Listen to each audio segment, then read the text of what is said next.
were very much the benefactors of Steve Cannon and Chris Long. And so they just shot and shot and shot. And it was seemingly conceived as either a documentary or a vlog or just wanting to do stuff or behind the scenes footage. And we just started going through everything. Okay. And so it was a lot of stuff. And I don't think it was ever intended to be this, but I mean, because he should have still been here. Yes. And so that wasn't the idea, but it was really just, they were shooting and shooting and shooting. And he was, like in his music, so vulnerable and open and just who he was. And he didn't hide anything. And he made a point to not hide anything on camera or in his music. Right.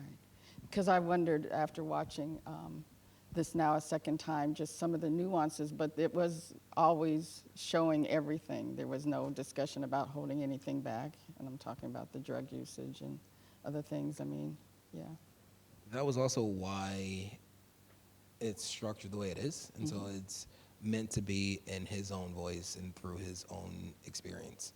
And so it's not me telling somebody how to feel or me editorializing things and making this thing feel like something it's not. It's just his journey in his own words and through his eyes. And that was very important to how he wanted to go about telling the story. Okay. Sitting also watching, it's just a roller coaster of emotions, you know, his amazing talent, his capacity for love with his mother, family, girlfriend.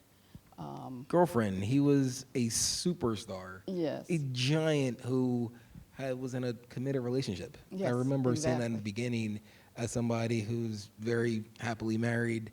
I just thought that was also incredible and spoke to him and his character and the things that he valued. Yeah, and then at the same time, there's the sadness. There was anger on my part as it kept progressing, you know. Absolutely. I mean, it's the sort of thing that, look, their relationship was their relationship. And he loved her and she loved him. And whether anybody else approved of it or not didn't matter to him. And that's just what it was. Yeah. So how was it for you emotionally as you were putting this together and then sitting there editing, you know, producing, doing everything? How did you deal with your emotions throughout this process?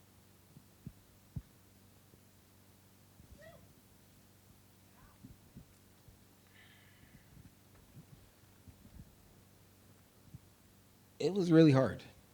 I can imagine. It was really hard.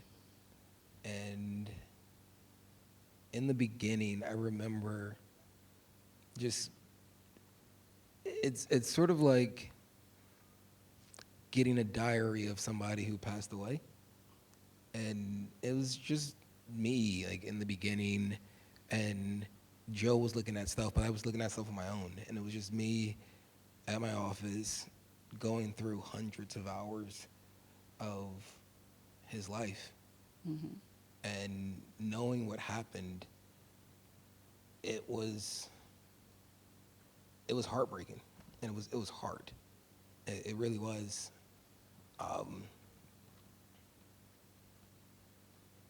Because he was such a good kid. And I also, so when I was young, my mother was on drugs, and she was addicted to drugs from the time I was maybe 4 until 10 or so. And it was just a lot to process and to see so much of somebody who I really came to care about but was no longer around, who I would never have a conversation with. And because of that, it also turned into this giant burden of making sure that I represented him appropriately and accurately.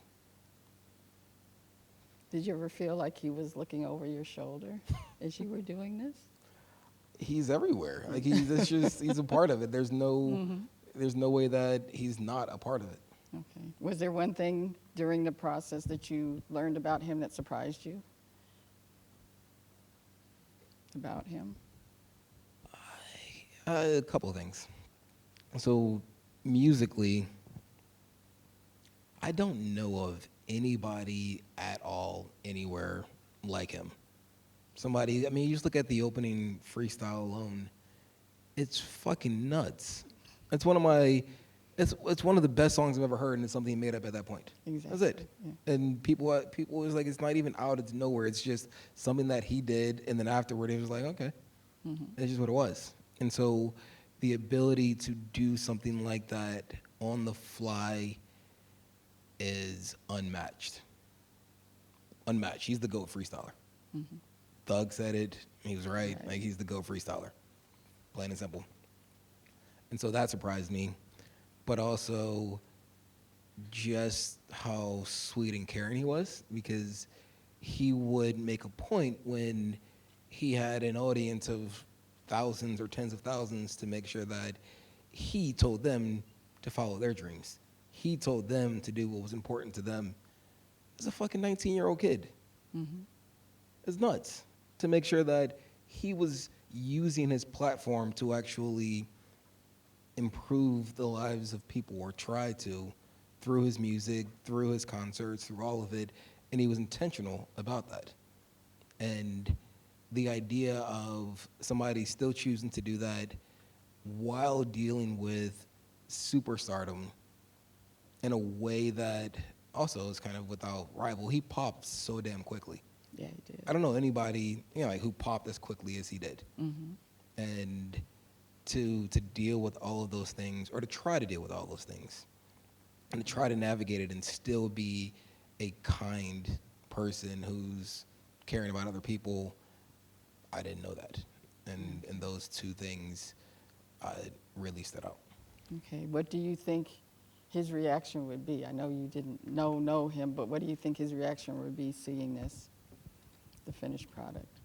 I won't presume to answer or to know what he would think, but I will say that I'm very happy that his mother likes the film. All right.